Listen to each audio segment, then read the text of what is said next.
Hi, everybody. Craig will be right with us. He's busy setting up. There he is. Looks like Hello, we already everyone. have Spider Webster, Tona, Michelle, Dan with us. Thanks, y'all, for joining us. Jesse's supposed to be with us, too. Jesse, are you there? He promised he was going to be here this time. Well, thank you all. Hi, Robin. Thank you all for joining us this evening. We are going to talk a little bit about a recent hike we've been on, and then we wanted to talk a little bit about hiking in Albania in general. At this point, we've both done quite a few hikes around Albania, and we've learned a lot of things that I think would be pretty helpful for people who are interested in hiking. Some good things to know, some things that might help you stay safe. Hi. Steve and Mary. Hello, everybody. I'm going to text Jesse and see if he's coming. He's supposed to be joining us tonight.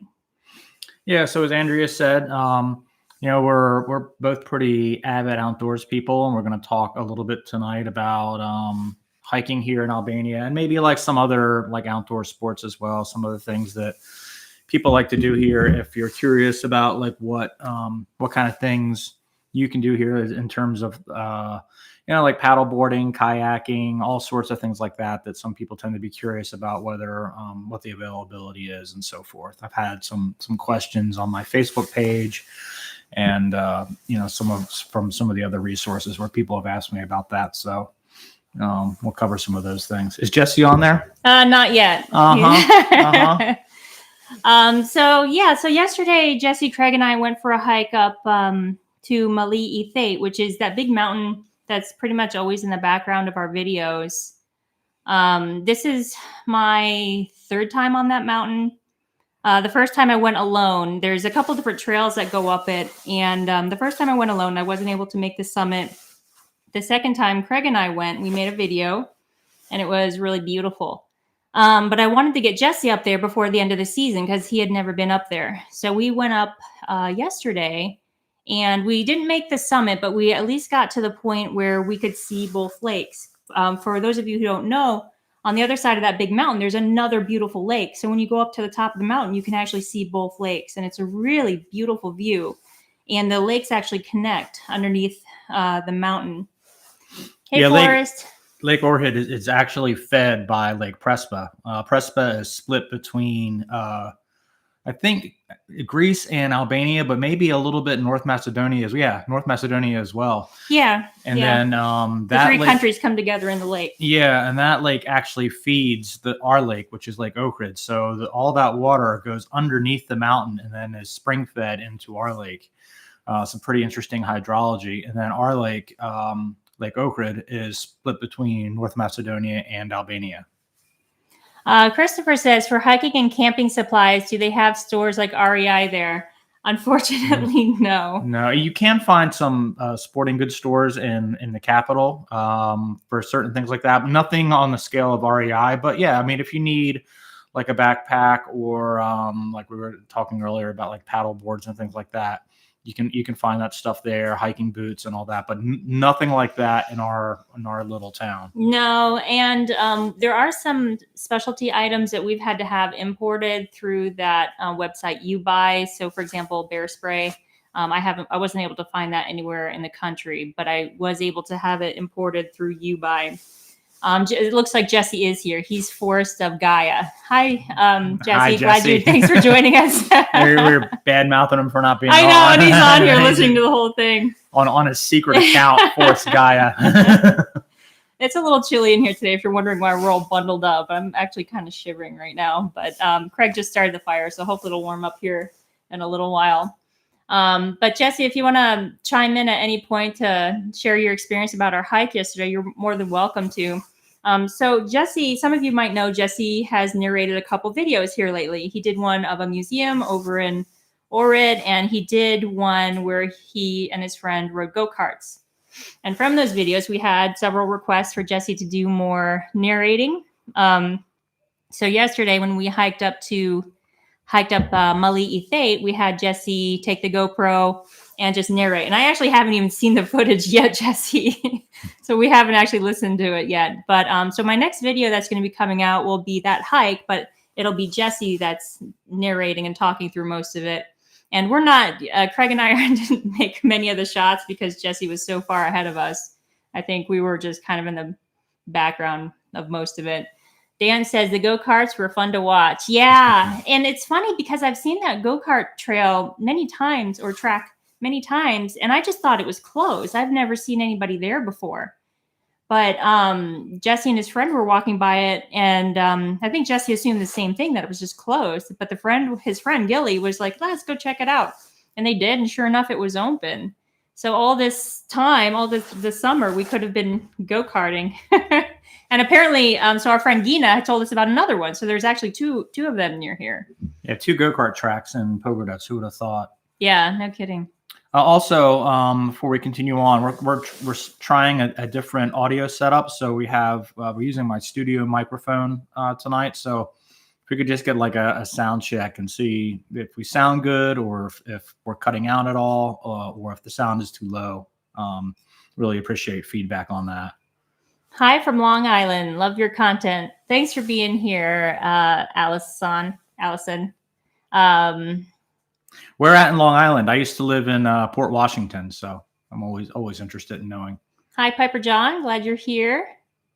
E. Brown. Sound is perfect. Great. That's what we like to hear. Michelle says it's good. Awesome. Thank you. All right. Everybody. We did it. So we wanted to maybe talk a little bit more about hiking in Albania, because I think a lot of people who come here have asked me, I've gotten a lot of questions about hiking.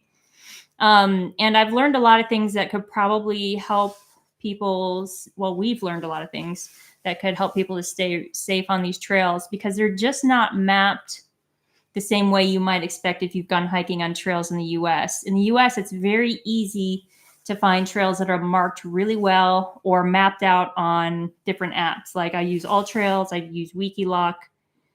And even without those, a lot of the trails in the US are marked so well that you don't even need maps. And that's certainly not the case here in most cases. I've been on several trails around Mount Dottie, which is near Tirana, and then several trails here in Pokodets. And then you've done a few that we haven't been on, maybe in Macedonia. Yeah, mostly in Macedonia. Yeah, which over there, there's a couple national parks, Galicia, which is where the one we did this past weekend is, and those are extraordinarily well marked and very well traveled. It's kind of a touristy part of North Macedonia, and so the infrastructure is really high there. But things are improving here in Albania as well. Yeah, for sure. And that's one of the things that we've noticed in just the time that we've been here. It seems like they're starting to add a lot more. there's a fly again. You deal with the fly. We had to open up for the... Yeah, when we were starting the fire, we had to open up all the windows to let some of the smoke out. So now we have guests. But anyway, so we do notice that Albania is clearly making an effort to make these trails safer. They're putting up trail signs and maps. But we're still finding that in general, the trails are still not marked very well. And we've been in a handful of situations, me alone, and then Craig and I, and Jesse and I also have been in a handful of situations that could have been dangerous because either the trail wasn't marked, the map we had wasn't connecting. I didn't have signal to get the map up on my phone, or we appeared to be on trail, but there was no visible trail.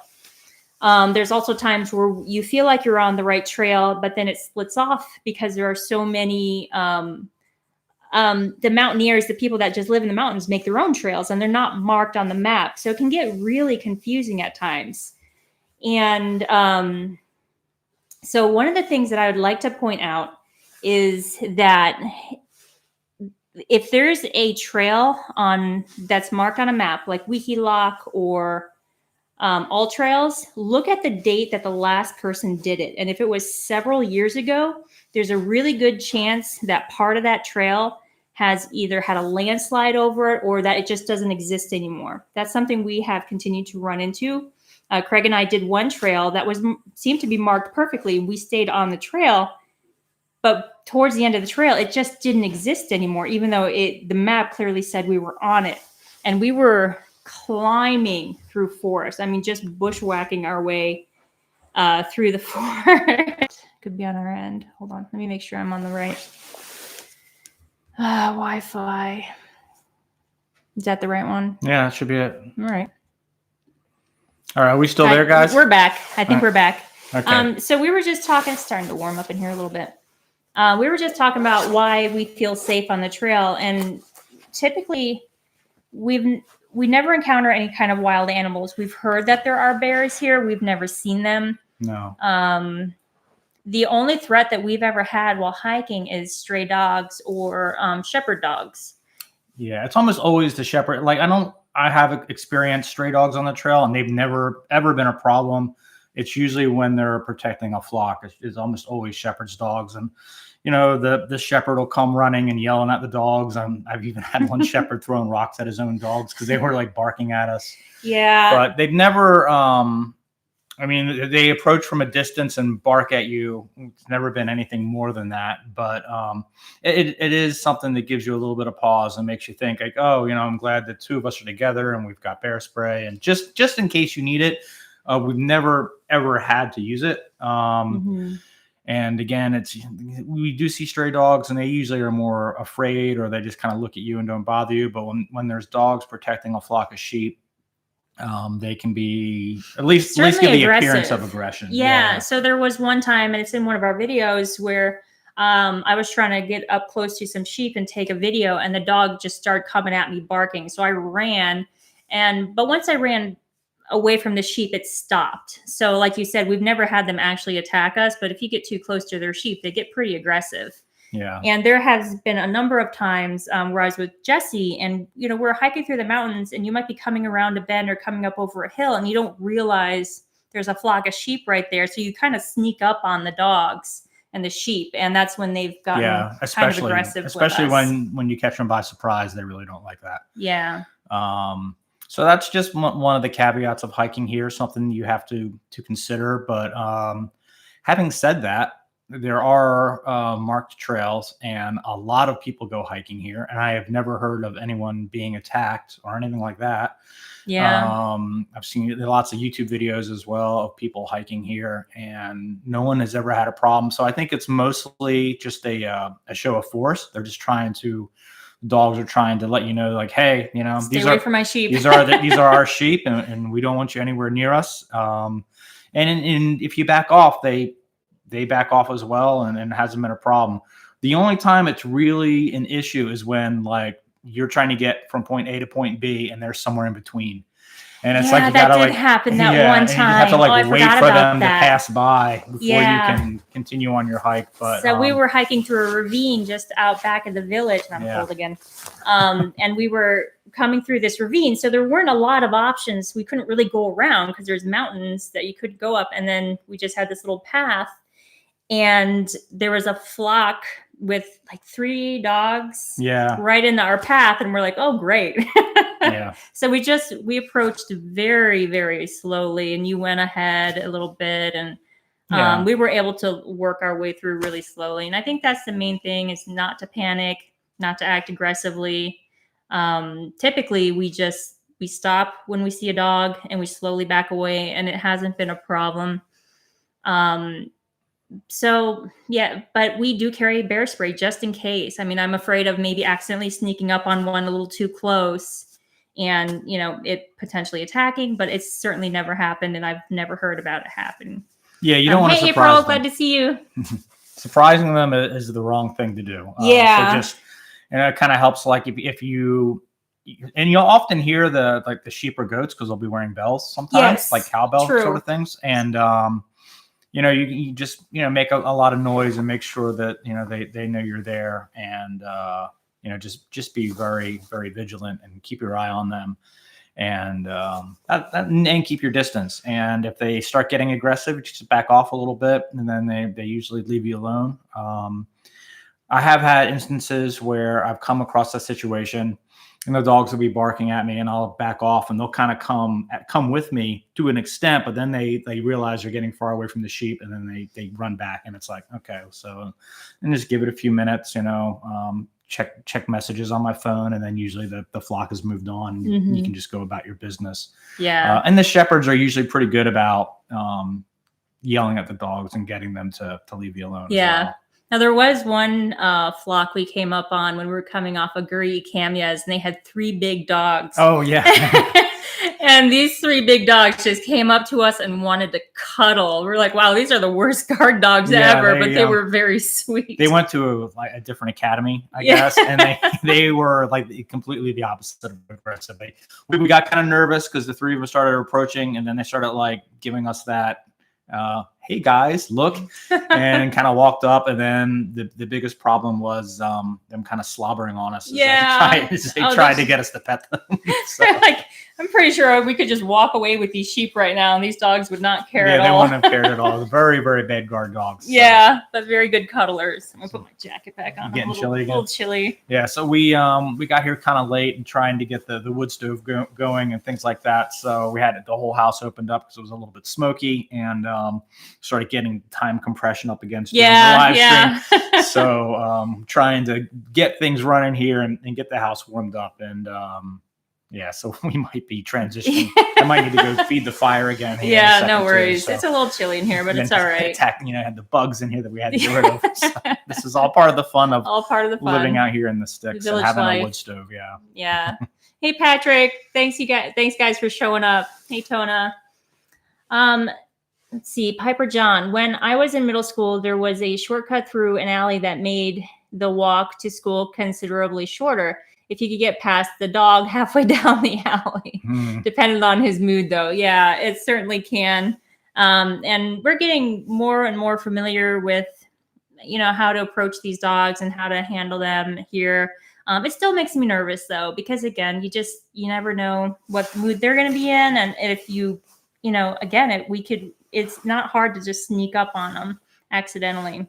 Yeah, and you will encounter a lot of dogs in town, and they are significantly mellower. In fact, they're completely mellow. They're usually very friendly, and if they bother you, it's because they want you to pet them, and that's about it. So in town, not even a slight problem, and you will see dogs on a regular basis.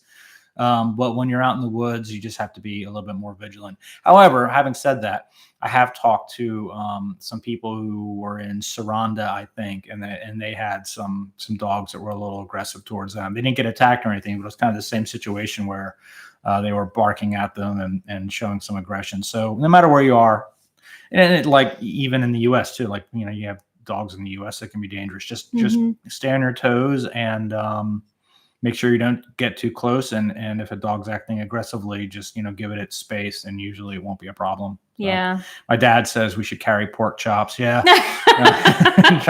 I think the last thing we want is to have bait in our backpacks, right? Well, when we're walking around town, a lot of times we do have treats. We do have dog treats with us, or like leftover food, and I know a lot of the locals do that as well. So fortunately, the street dogs in town, I call them community dogs because for the most part, they're pretty well taken care of. People will put out cardboard for them to sleep on, and water bowls, food. But they're still in the streets. And we saw one today or yesterday that had a tag on its ear, which typically means they've had vaccinations and have been fixed. Yeah. So the government did have a program where they would go out and they would get some of these stray dogs, and in an effort to reduce the populations, they would get the dogs and they would have them sterilized, and then we would also vaccinate them for probably rabies and parvo and other common dog diseases. Whether that program is still going on or not, I'm not sure. I feel like it's been curtailed, but they probably need to step it back up again because that's there are a lot of stray dogs, and then we do bring them treats and stuff like that. The biggest problem I think we have with most of the stray dogs is it can be kind of heartbreaking. You know, Oh, it's for like, sure. oh, you know, Yeah. this dog needs a home, and it's like we can't bring home every dog and cats to a dog or cat that we see. And Yeah. I mean, if I let Andrea, like this, my orchard would be overflowing with dogs and cats, and I'm still working on she'd them. have an apartment full of little animals. So we have to. You can only do what you can do, and you're not gonna solve the problem alone. But it's really something the government needs to deal with. And whether or not they're continuing in that program, I don't know. I think they curtailed it, but hopefully they start doing it again, especially in Albania. Albania hasn't select, and that is something that people have started pointing out, you know, on the hidden gem. So, and that's something that the government hopefully will pay attention to. Like, hey, well, kind of like what we're saying with the trails, we see them making efforts, and I think we're going to be seeing some big changes. That's just my guess over the next few years. Like just today or yesterday, we were walking along the water, and they were doing a lot of cleaning up on the beaches, and they're marking trails better. But as far as the animals, I'm not really sure what their plan is. I've definitely, particularly here in Pogradec, they have put out quite a few interpretive signs in different parts of the city, so that people visiting the city can learn about what they're looking at. So there's more trail maps posted, kiosks that show trail maps and where you can go hiking. And there are quite a few different interpretive signs that show, like we looked at one the other day that was showing all the movies that have been filmed in Pogradec. Yeah, that was really cool. Yeah. That was just started popping up towards the end of the season. Yeah, they just came out. Yeah. And then there's a lot of public art, like there's some statuary and some things like that in the park, and now they have some interpretive signs explaining what the statues are and who they are and who the sculptor was and things like that. So they've done quite a bit of that, which is great to see. So they're really trying to make it a visitor-friendly place, and not just have the things that they look at, but something that gives a visitor information as to what they're looking at, so you can have a more holistic experience, let's say. Yeah, and that's even been really educational for us, because I had no idea they had filmed so many movies here. There were quite a few. Yeah, at least I would say probably 25 or so. And now I'm sure they were all either Albanian movies, but or at least mostly. But still, that's kind of a neat thing to see. Yeah, for sure. So aside from that, does anybody else have any questions about hiking, the dogs, anything of that nature that we'd be happy to go over? And my next video that will be coming out, for those of you who missed it, will be a video of Eate, and it's going to be narrated by Jesse. Jesse, are you still in the comments? We'll see if he's still with us. I'd like you to share a little bit about your experience hiking Eate. So Eate, again, it's that really big mountain that you kind of always see in the background of our videos and our pictures. When we've live streamed from my balcony, that was that big mountain in the background. So there's a hike that you can basically drive up like half the mountain and then hike up from there. And it's about a 5-mile hike? Yeah, roughly. 5-mile loop. Yeah. It's beautiful. Absolutely gorgeous. It's a butt kicker of a hike though, but it is really beautiful. And despite being pretty challenging, it's actually pretty safe. We've certainly been on a lot of hikes that were not nearly as safe around here. It's an extremely popular trail. I mean, we do a lot of off the beaten path kind of stuff here in Albania, and this is definitely an on the beaten path kind of trail. In fact, we had a hard time finding a place to park yesterday when we went up there. We got a little bit of a late start, and really well marked, really obvious where the trail is, and it's just absolutely stunningly gorgeous. It's alpine, so you hike up through the trees, which actually was reminding me of being back at home in New England, with the leaves are changing right now, so there was a lot of gold and red, and the trees are just beautiful. And then you pass the tree line, and then you're in this really beautiful rocky alpine landscape with juniper and some other low-lying like conifer trees and bushes and things. And then you get up to the top, and it's all rocky and really just stunning. We did a video on it on our joint channel, Andrea and Craig's Odyssey, and then I also have a video of it on my channel. And you're going to have the one narrated by Jesse coming again soon on your channel. So if you want as to, long as I don't have to edit out everything you said, I haven't actually heard it yet. You always have to be careful because you never know when the camera's on. It's like you have to be careful what you say. So. Yeah, yesterday I can't wait to share these shots with you all. So it was just the perfect fall hike with the leaves changing, and then the conifer trees. Is that the green ones that were kind of sprinkled in between?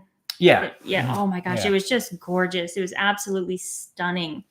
And then, like you said, I mean, once you get past the tree line, you just feel like you're on another planet. It's just a really, I don't know. It's a different world. Yeah, it's otherworldly for sure. Yeah, and it's a really challenging hike for me, but at the same time, we tend to see a lot of small children on that hike passing us.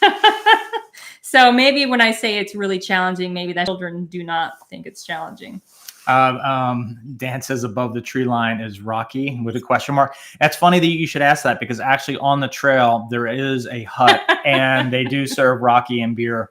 And coffee, which I will say we did partake on our way up. It was cold. We were cold. just getting on the trail, and we're like, "What are we thinking?" Because it was really cold and windy, colder than I think any of us expected. And we were just starting the hike, and there's a little cabin that just happens to sell a little bit of booze, and so it's also it doubles it. Like this is a really good thing about it as well because you're in the national park. It's a cabin where they have the rescue center, so there's a vehicle there, an emergency vehicle, 4x4 vehicle for rescue, and then there's a small staff there that doubles as bartenders / rescue personnel. So there's mountain rescue if anybody has a real problem because it's a serious mountain. It's almost 8,000 feet, I believe.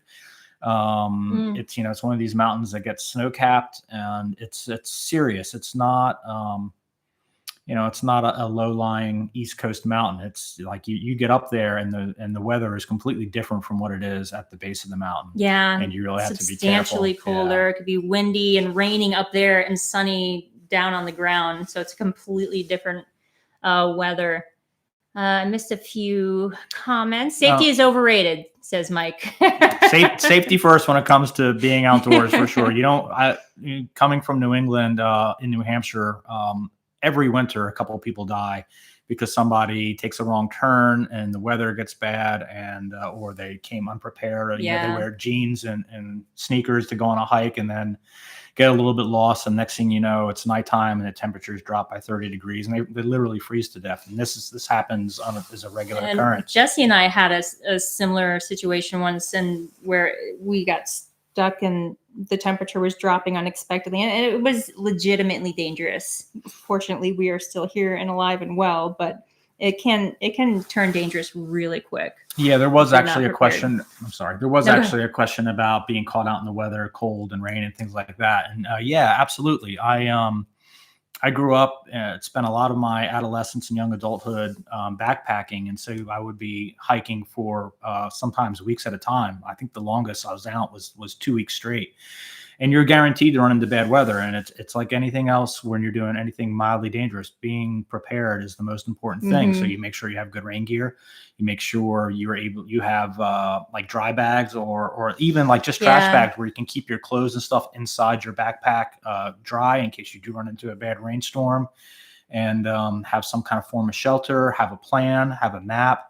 Nowhere. Often there's places where you can find little bits of shelter. Even here in Albania, like there's a couple hikes we've been on where there's like an old church or something like that. To know where, oh, hey, like the weather's turning really bad. We need to like double time it and get to a place where we can get undercover. And it's a common thing. If you're out hiking, especially in these bigger mountains, if it's more than like a 30-minute or hour long nature trail, you make sure you have bug repellent, rain gear, plenty of water. Water is the biggest thing. Always make sure you bring water with you. You don't want to get dehydrated. Once you're dehydrated, but also bring your electrolytes. That's another big mistake that I've made. You can really like lose your wits if you're not hydrated, and then that's when things go downhill. Or if it rains and you don't have the proper clothing, you don't have rain gear, and so check the weather and know what you're getting into, and don't go out don't get yourself into a situation that you're not prepared for. Pretty much all the situations that you're describing, I've done because like I learned the hard way. I was I see your question, Patrick. Have you guys been caught in weather while hiking, rain, cold, and so forth? Fortunately, not so much here because of all the mistakes that I've made hiking in the United States. Deer, we got that message just around and get our shelter set up just in time for the snow to start. And when we woke up, our tents were absolutely covered in ice. So that was a really dangerous situation. We should have had a GPS with a weather service on it, and we didn't. And it was just by the grace of God that I was able to get enough signal to see this freak snowstorm coming in. So we learned from that, never be unprepared. And there was actually someone airlifted off the mountain that night because it had gotten so cold. But here in Albania, we haven't had too many problems with weather. We've gotten rained on a little bit. That's about it, really. Yeah, just check the weather. Don't go out without checking the weather. Bring water. If there's any chance of rain whatsoever, bring some kind of rain gear to make sure you have a plan and drinking water and a pocket knife and $20 in your pocket, and it's hard to go wrong. Tony says, I'm excited about the Fragasse video. We haven't forgotten about it. We haven't made it yet, no. But we haven't forgotten. Yeah, we're looking forward to doing that one as well. Dan says, above the tree line is rocky. I might go hiking. Yeah. Actually, it's actually below the tree line, but there is rocky. So it's in the trees. It's actually a really cute little spot that they have set up there. And it's a beautiful view from where it is too. So you can sit outside. They have some picnic tables, have a beer, have a rakia, have a cup of coffee, and just kind of look over the mountains. It's a really, really nice spot. It's one of the most gorgeous places I think I've ever been in my life. The mountains here are just utterly spectacular. Yeah, they really are. I'm going to venture to say that I don't think Jesse's with us anymore. He hasn't answered any of our questions. I knew he was going to do that. Yeah. Fairy TV, hello back at you. Hey, glad you're here. Good to see you. Are you still in town? Are you in Tusham East, or where are you these days? All right. Dan, bartender rescue. Yes, exactly. So is St. Bernard. No St. Bernard. Just a couple of Macedonians that are willing to serve you Rocky and then come get you. And then come save your ass. Yeah. All right. I lost my spot. Give me one moment here. All right. Tona, did you guys ski or ice skate? Gina and Korcha had both. Do you guys ski or ice skate? Yeah, I love snowboarding and ice skating, but I haven't done any of it here. There's a small mountain down by Korcha that has a lift, but it's a pretty small area. I know Korcha in the winter has a ice skating rink, but I don't have my skates here, so I haven't done that. Probably rent them. You probably can rent them. I do know that across the border, a little further north in North Macedonia, there is a decent ski resort. So if you're here and you have to go out and ski or snowboard, it's definitely within reach. It's not. And Voskopoja does, right?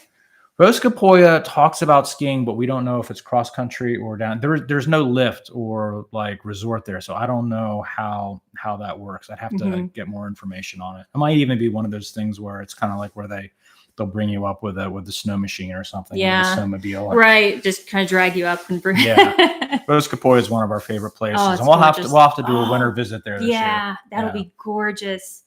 I also ice skate. I've never gone skiing for real, but Jesse has, and it's certainly something I would love to try. I'm sure I probably shouldn't at this point, but I would try it. Persian Eate, good to see you, Fairy TV. Mike Rubin, people die in their reclining chair watching Netflix too. That's true. Exactly. Yeah. That is an excellent point. Yeah. I mean, I've said it a couple times. I'm like, well, if I'm going to die up here today, I'd rather die on the side of a mountain than, in my recliner. So for sure. Like life is short and you've got to, if it's not an adventure, you're doing it wrong, in my opinion. Yeah, I hear you. And life certainly does feel like an adventure out here sometimes. But it doesn't have to be. If you're more of a slower paced person, you can live that life out here too. Fury TV, fun fact about Rocky in Albania. We drink 5 years old. Tona, I'm going to die trying to pet a bear or something. I just know it. Yeah, I'm with you on that, Tona. Yeah, Fortunately, we haven't seen any bears, especially if it's No. a cub. I'm going to go running after it, and I'm going to want to cuddle. As Andrea was saying, we haven't really seen much wild. We'd see eagles and falcons, and we did see a dead fox on the road, which was kind of sad. It was sad. But other than that, we haven't seen a whole lot of wildlife that I can speak of. It's mostly you run across the goats and the sheep and stuff like that. And I'm really surprised because when we first started hiking here, I looked up what wild animals are out there. What do I need to be aware of? I found snakes. There's a couple different types of viper here. Of course, we heard about bears, and was there wolves? Yeah, they say there are, but I don't really believe them. Lynx. Yeah, there are lynx. Yeah. We've never seen any of these things, and we've gotten into some pretty thick woods through our hikes. So yeah, I don't know. They're not super common around here. Maybe they just kind of have learned to stay away from where there's a lot of people. We make a lot of noise too, and we see a lot of turtles because they can't get away. They can't get away from us in time. Tortoises, so, yeah, lots of turtles. All right. Hello, Fury TV. Hey, Chad, I'm Albanian contentor. Your dad says, like the waterfall hike in Maine. Oh, I'm not sure what he's talking about. Sorry, Dad. A lot of waterfall hikes. Done a lot of waterfall hikes in Maine. I'm not sure which one you're talking about. Mike wants to know, is hiking under the influence of Rocky legal? Absolutely. It is. Doing almost anything under the influence of Rocky is legal here, except for driving. But almost anything else. And this is something we brought up in some of our other videos. Surprisingly, like rakia, it's a hard liquor. It's very ubiquitous here. And also beer, you can buy it on the street side kiosk stands. Like it's the place where you buy like a newspaper in the US and a Coke. And then, they have like several types of beer you can buy and drink out in the open. Yet we never really see anyone intoxicated ever. I have seen maybe one person who was either intoxicated or was having some mental problems or something like that. I've seen that twice in the entire time that I've been in Albania, which is going on a year and a half now, where someone was visibly intoxicated, and another time where he may have just had mental health issues. I'm not really sure. Yeah. So so even though alcohol is such a big part of the culture and so easily accessible, and you can drink it out in public, you just don't see people getting loud, acting stupid, and acting drunk. No, like almost never. And I kind of feel like the one time I did see it was the guy was either had a physical disability or a mental disability. It was hard. It was hard to tell. So no, and it's everywhere, but you don't see hooliganism. I do hear about it at times in Tirana, but it's always British or American tourists. Something about the Anglos get a couple of drinks in us and we just go nuts. We don't have the best reputation, but the Albanians seem to handle it very well. Yeah. Fury TV says you guys can ask him questions. So Fury TV is a social media friend of ours and also has a great channel. And he has opened the door. If you have questions that you'd like to ask in Albanian, you are welcome to ask him. Yeah. Oh, it means reminds me, I'd also like to touch on Gina's thing again today. Oh, yeah. And just before that, just the Fury TV, he's out in Fier, Albania, which is closer to the coast and is near the archaeological site of Apollonia, which is a really popular tourist destination here in Albania. So if you guys have any questions about that part of the country, Fier, Berat, that area, it's I'm sure he would have all the answers for you. Yeah, appreciate that. It looks like April says we are fading in and out, and it looks like someone else said that as well. So we may or may not be having, it might be our internet here on this end. It does kind of go in and out a little bit. I've noticed that when I'm doing conference calls here too, sometimes it just kind of goes in and out. So I do apologize. I don't think we can really do anything about that. We did fix the sound though. Yeah, we fixed one the thing sound. at a time. Yeah, it's weird that the internet would be doing that. It should be good in this room. Oh shoot, I lost our spot. Give me one moment. I just lost our spot. Okay, we're there. We're back. Piper John says, yeah, in and out. So yeah, I apologize for that. Tona, April, you're going to be carrying bear treats in your purse. Please don't. Yeah, I've heard of Jesse has a friend who said when he went hiking on a nearby trail that we've been on, he and his friends encountered a large bear, but that was 2 years ago. And we've been down that same trail and we don't see any signs of them. So we hear stories, but we've never actually seen any bear. Yeah, including like bear scat or tracks or anything like that. Never come across it. All right. Thank you, Piper. No reboot required. Fury TV says, I'm coming back to Fury. Are you on your way now? In Elbasan was a lot of traffic. Yeah. Elbasan is always a lot of traffic, and it's really it's strange. It is kind of a crossroads for many places you go in Albania, and there is one in particular intersection that for some reason there's no roundabout and there's no light. There's no light. It's just it's a free for all. And I just if anybody on here is from Elbasan or knows anything about make it make sense. Like I don't understand that one. The rest of Elbasan has roundabouts or there's a light, but this one intersection, it's just you got to make your own way, and I don't understand why that's the case. I remember the first time we were driving back to Tirana from Pokerdetch because we still lived in Tirana, and I remember thinking, I could drive here, just maybe not in the city. Like it's not that bad when you just drive. Then we got to Elbasan, and it's like holy shit. I was like, I will never drive here. Oh my gosh! It can be Elbasan can be a very, very stressful place to drive, especially when it's busy. Yeah. Even in the roundabouts and stuff. Elbasan, like I said, it's close to Tirana, and you have to go through it to get. It's a crossroads, like you said. To other parts of Albania, and yeah. it can be really congested. Yeah. Really stressful driving. Yeah, during the summer, you have to account for a pretty major backup through Elbasan every day during the busy season. All right. April. LOL, Tona. He will get dog or cat food. Bear food would be me. No, hopefully not. Yeah, just bring treats for whatever critters you encounter, and hopefully no one gets eaten. All right. Right-minded. Hey, good to see you. Fury TV wants to know if we're still in Macedonia. No, we're back at my place in Gastenius Village. Mm-hmm. Because when we was sick, we drink. So is that what you do when you get sick here in Albania? Do you have rakia? I think that's what they do when they're not sick too. I think you just have rakia solves all problems. It'll solve the flu or a broken heart, no matter what it is. Rakia is the answer. Rakia is the answer. All right. April says, I saw one time a person drunk and they were moving him from the bar. They were not happy with him. Yeah. So that's nice to know. It sounds like it's really frowned upon here. So people try really hard to avoid that situation. It sounds like they act on it pretty quickly, which makes it pretty safe. Oh, I lost their spot again.